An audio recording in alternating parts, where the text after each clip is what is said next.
নমস্কাৰ, মই মজিদ। বন্ধুসকল, লগতে চাওক আজি সন্ধিয়াৰ 7টা গুৰুত্বপূৰ্ণ খবৰ। প্ৰথমটো খবৰ, কাইলৈৰ পৰা আৰম্ভ হ'ব অসম বিধানসভাৰ বাজেট অধিৱেশন। 10 জুলাইত দাখিল কৰা হ'ব 2026-27 বিত্তীয় বৰ্ষৰ পূৰ্ণাংগ বাজেট। আৰু এইবাৰ 21 দিনীয়াকৈ অনুষ্ঠিত হ'ব অসম বিধানসভাৰ এই বাজেট অধিৱেশন। পৰৱৰ্তী খবৰ, দেশত আহি আছে নতুন আইন। এতিয়াৰ পৰা মুখ্যমন্ত্ৰী প্ৰধানমন্ত্ৰীয়েও নাপাব ৰেহাই। জেল যোৱা মুখ্যমন্ত্ৰী প্ৰধানমন্ত্ৰীয়ে হেৰুৱাব পদ। সংসদত কেন্দ্ৰীয় চৰকাৰে এই সন্দৰ্ভত উত্থাপন কৰিব নতুন বিধেয়ক। সংসদৰ বৰ্ষাকালীন অধিৱেশনত এই নতুন বিধেয়ক উত্থাপনৰ সম্ভাৱনা। এতিয়াৰ পৰা মুখ্যমন্ত্ৰী প্ৰধানমন্ত্ৰীয়েও নাপাব ৰেহাই। জেল যোৱা মুখ্যমন্ত্ৰী প্ৰধানমন্ত্ৰীয়ে হেৰুৱাব পদ। 30 দিন জেলত থাকিলেই এৰিব লাগিব আসন। সংসদত এই সন্দৰ্ভত কেন্দ্ৰীয় চৰকাৰে উত্থাপন কৰিব নতুন বিধেয়ক। 20 জুলাইৰ পৰা সংসদৰ বৰ্ষাকালীন অধিৱেশন আৰম্ভ হ'ব আৰু এই অধিৱেশনতে এই নতুন বিধেয়ক উত্থাপনৰ সম্ভাৱনা। অৱশ্য এই সন্দৰ্ভত যুটীয়া সংসদীয় সমিতিৰ প্ৰতিবেদন এতিয়াও বাকী আছে। 17 জুলাইত এই বিধেয়ক সন্দৰ্ভত বৈঠকত মিলিত হ'ব JPC। 130 সংখ্যক সংবিধান সংশোধনী বিধেয়ক 2025 কৰিব পৰীক্ষা।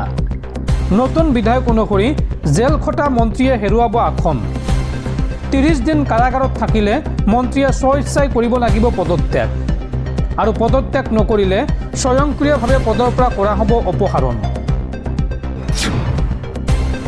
পৰৱৰ্তী খবৰ, ৰাজ্যৰ লাখ লাখ জনতালৈ ভাল খবৰ। এতিয়াৰ পৰা আপুনি চাইবাৰ অপৰাধৰ বলি হৈ বেংক একাউণ্টৰ পৰা ধন হেৰুৱালে সেই হেৰুৱা ধন আপোনাক ঘূৰাই দিব চৰকাৰে। ৰাজ্য চৰকাৰে এই সন্দৰ্ভত মুকলি কৰিছে বিশেষ নম্বৰ। এতিয়াই লিখি ৰাখক এই নম্বৰটো। এই নম্বৰত ফোন কৰিলেই উভতাই পাব আপুনি হেৰুৱা ধন। হেৰুৱা ধন আপুনি উভতাই পাব।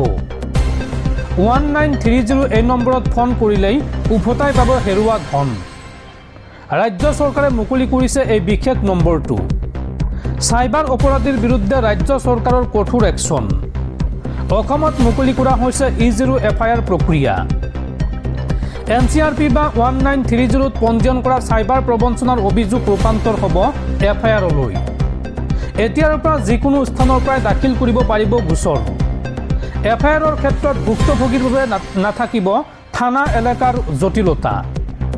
আৰু 10 লাখ টকাৰ ওপৰৰ জালিয়াতিত স্বয়ংক্ৰিয়ভাৱে ৰুজু হ'ব গোচৰ। এই বৃহৎ পদক্ষেপ হাতত লৈছে অসম চৰকাৰে।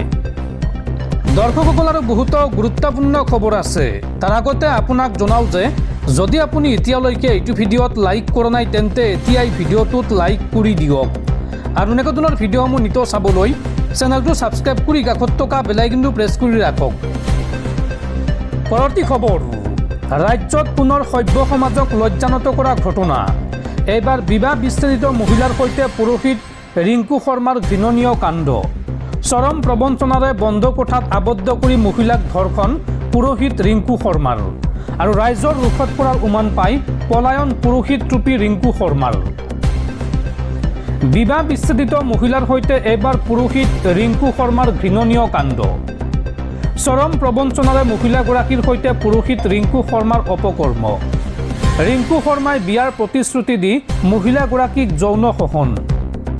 3 দিন ধৰি কোঠাত আবদ্ধ কৰি ধৰ্ষণৰ অভিযোগ ৰিংকু শৰ্মাৰ বিৰুদ্ধে। বহু সপোন দেখুৱাই মহিলাগৰাকীক মাতিনি কৰিলে অপকৰ্ম। আৰু ৰাইজৰ ৰোষত পৰাৰ উমান পাই পলায়ন পুৰোহিত ৰূপী ৰিংকু শৰ্মাৰ। ওদালগুৰি জিলাৰ বৰংগাজুলিত সংঘটিত হৈছে এই চাঞ্চল্যকৰ ঘটনা। আৰু ঘটনা সন্দৰ্ভত ডিমাকুচি থানাত এজাহাৰ দাখিল ভুক্তভোগী মহিলাগৰাকীৰ। পূজা পাতল কৰা এজন পুৰোহিতৰ এনে গৰ্হিত কাৰ্যক এতিয়া ধিক্কাৰ জনাইছে স্থানীয় ৰাইজে। পৰৱৰ্তী খবৰ, পুনৰ অৱনমিত হ'ল ভাৰতৰ পাছপোৰ্ট ৰেংকিং।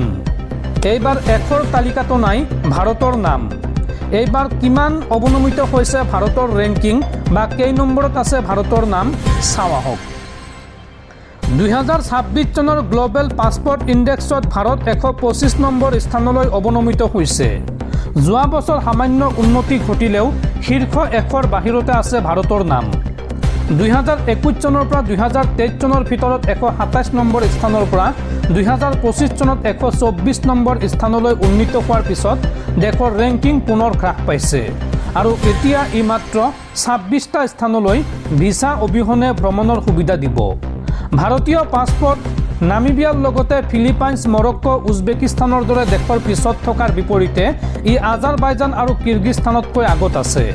ভাৰতীয় পাছপৰ্টধাৰীয়ে ভিছা অবিহনে বা ভিছা অন এৰাইভেললৈ Bhutan, Nepal, Jamaica, Macau, Palestine, Tunisia, Angola আৰু বাৰ্বাডোছলৈ যাব পাৰিব। কিন্তু এতিয়াও তেওঁলোকক আমেৰিকা, ব্ৰিটেইন, জাৰ্মানী, ফ্ৰান্স, চীন, সংযুক্ত আৰৱ আমিৰশ্বাহীকে ধৰি বিশ্বৰ প্ৰায় 88খন দেশত প্ৰৱেশ কৰিবলৈ ভিছাৰ প্ৰয়োজন হ'ব। ভাৰতৰ চুবুৰীয়া দেশসমূহৰ ভিতৰত চীনৰ স্থান 104 নম্বৰত, ভাৰতৰ 125 নম্বৰ আগত। অৱশ্যে দক্ষিণ এছিয়াৰ আন বহু দেশতকৈ ভাৰতৰ স্থান কিছু ভাল। সূচাংকত সৰ্বনিম্ন স্থানৰ ভিতৰত আছে বাংলাদেশ 164, নেপাল 164 আৰু পাকিস্তান 188 নম্বৰত আছে।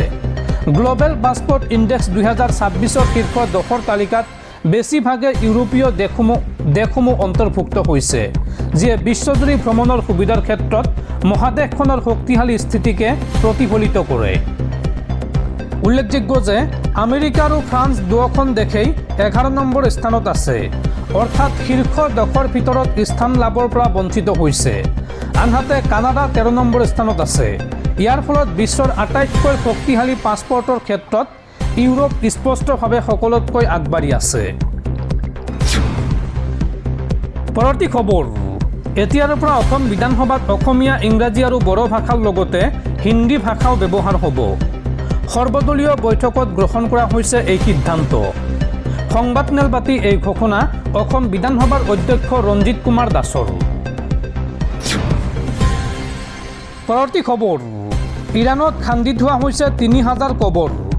সপ্তাহজোৰা দেশখনৰ সৰ্বোচ্চ নেতা আয়তুল্লাহ আলী খামেনিৰ শেষকৃত্য অনুষ্ঠানত 3000 পৰ্যন্ত লোকৰ মৃত্যুৰ আশংকা ইৰাণ চৰকাৰৰ। প্ৰচণ্ড ভিৰ আৰু গৰমৰ কাৰণে এনে মৃত্যুৰ সম্ভাৱনা।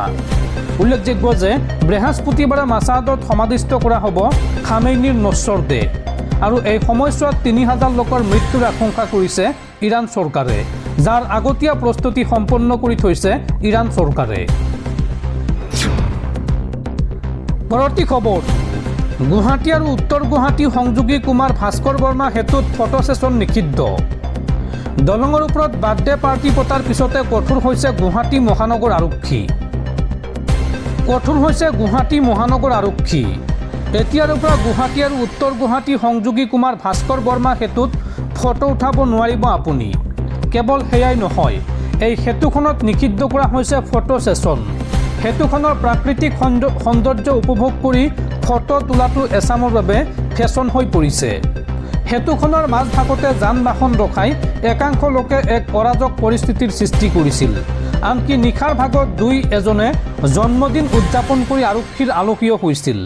এই সকলো কথাৰ প্ৰতি লক্ষ্য ৰাখি গুৱাহাটী মহানগৰ আৰক্ষীয়ে এই কঠোৰ স্থিতি গ্ৰহণ কৰিছে।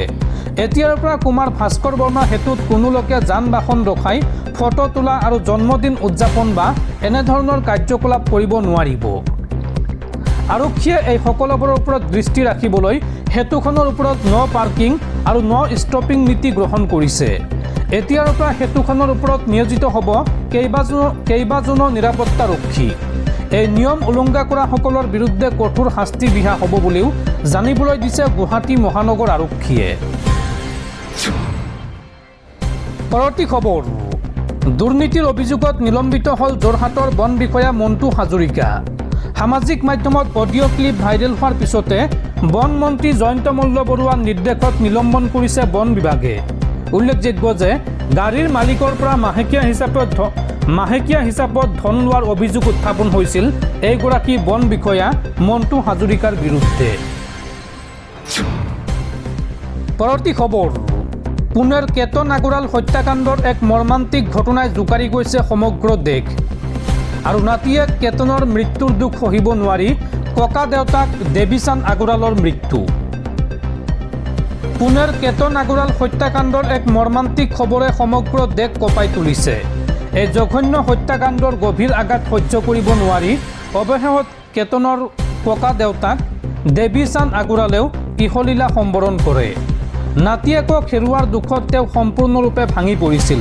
স্বাস্থ্যৰ দ্ৰুত অৱনতি ঘটিছিল। শাৰীৰিকভাৱে অসুস্থ হোৱাৰ বাবে তেওঁক পুনেৰ জুপিটাৰ হাস্পাতালত ভৰ্তি কৰোৱা হৈছিল যদিও শনিবাৰে নিশা প্ৰায় 9:45 চিকিৎসকে তেওঁক মৃত বুলি ঘোষণা কৰে। মৃত্যুৰ পূৰ্বে দিয়া অন্তিমবাৰৰ বাবে তেওঁ খবৰে কৈছিল যে আপোন বুলি ভবা মানুহে তেওঁলোকক চৰম প্ৰতাৰণা কৰিলে আৰু অপৰাধী দুয়োকে যেন ফাঁচীৰ শাস্তি দিব লাগে।